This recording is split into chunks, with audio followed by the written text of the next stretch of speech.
વંદે માતરમ. છેલ્લા 2 દિવસથી દેશમાં એક મોટો પર્યાવરણનો પ્રશ્ન ઊભો થયો છે.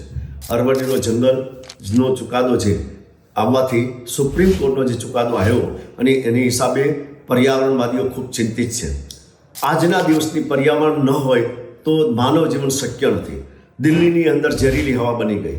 આજે ગુજરાતમાં ઝેરીલી હવા બની ગઈ છે.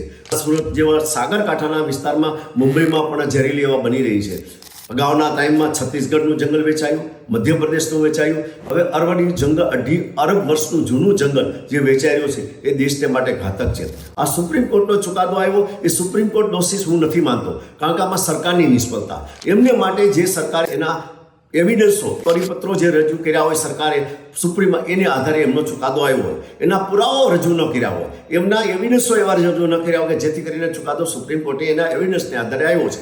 સરકારને જો જંગલ બચાવવું હોય તો હકીકતમાં બચાવવાનું એની પ્રયત્ન નથી, સરકારની મેલી મુરાદ છે.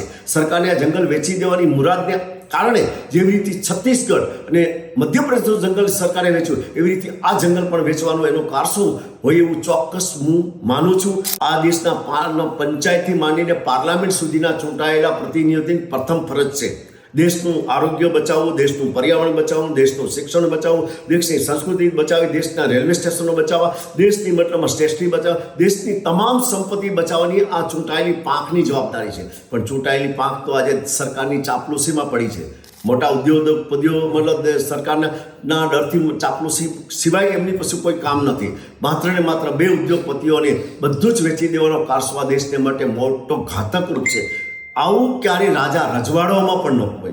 આજે દેશની પ્રજા એટલી દુઃખી છે કે રાજા રજવાડાઓમાં પણ દેશની પ્રજા સુખી હતી, બ્રિટિશ ટાઈમમાં પણ સુખી હતી. એની કરતાં આજે દેશની પ્રજા મોંઘવારીનો ભાર તમામ સહન કરી રહી છે. હવે મતલબમાં ઝેરીલી હવા ખાવાનો વારો આવ્યો છે અને ઝેરીલી હવાને હિસાબે દેશની પ્રજા આવનારી દેશની આજના કેટલા પ્રમાણમાં બાળકો જે જન્મ લે કુપોષણમાં જન્મે છે. કારણ શું?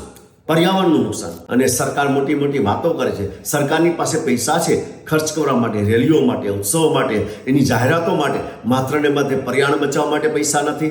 અગાઉના ટાઈમમાં રાજા રજવાડા પ્રજાની સેવા માટે હતા. બ્રિટિશ સરકારનો 150 વર્ષનો ઇતિહાસ વાંચો તો પણ આવું ક્યારેય પ્રજાનું શોષણ ન થયું. એવું શોષણ આજે પ્રજાની ઉપર થઈ રહ્યું છે. તો મિત્રો જાગો. પંચાયતથી માંડીને પાર્લામેન્ટ સુધીના ચૂંટાયેલા સભ્યની પ્રથમ ફરજ છે.